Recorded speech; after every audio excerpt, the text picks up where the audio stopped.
Hi everyone. In this lesson I'm going to be talking about vectors and how we can represent them in either polar or Cartesian coordinates and how we convert back and forth between the two. So as we know, a vector is an arrow, can be represented as an arrow. The tail of the vector starts at the origin usually and it points to some different place.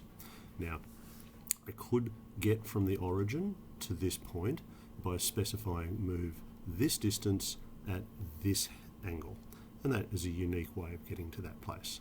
Alternately, starting at the origin, I could say move so far along the x-axis, either positive or negative, and then so far parallel to the y-axis, again either positive or negative, and I still end up getting to the same place. Let's see how we convert between these coordinates. For instance, let's imagine I had polar coordinates r theta given as 12 units of length at an angle of positive 60 degrees. So thinking about this diagram, we could apply the trig ratios for right triangles. And if I'm interested first in x and r would be adjacent and hypotenuse or a cosine ratio.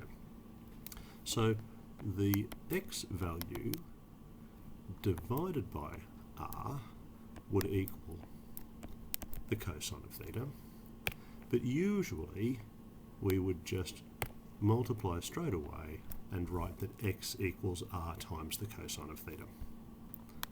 R is 12 by the cosine of 60 degrees, and so if you haven't yet learnt your standard trig ratios, let's just go making sure I'm on degrees there on my calculator so that it matches, and I get the answer of 6. The x coordinate is 6. Now for the y coordinate.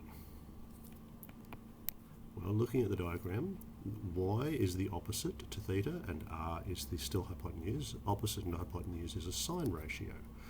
Y divided by r would equal the sine of theta. And again, most of the time we wouldn't write that step, we would just straight away go to y equals r by the sine of theta. And r is still 12 and theta is still 60 degrees.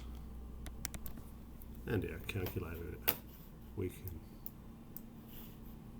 do this, 12 sine 60, and I get 6 times root 3, which is about the same as 10.4. I might go with 10.4.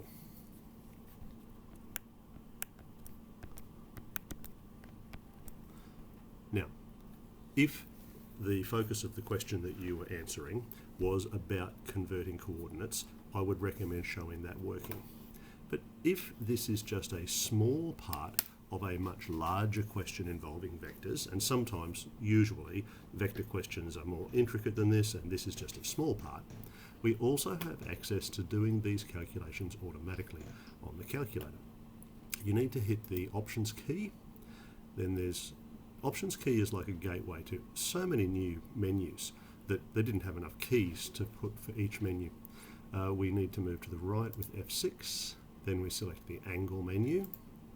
We move to the right once more, and now I have these here polar rectangular. Now I'm wanting to produce rectangular coordinates as my answer, so I select rectangular. I enter the value of r, 12, then the comma, and then the value of the angle, 60. And when I press enter, it automatically gives me these answers with this is x and this is y. We could calculate them separately. If I hit the decimals key, I get the answer in decimals like we did before.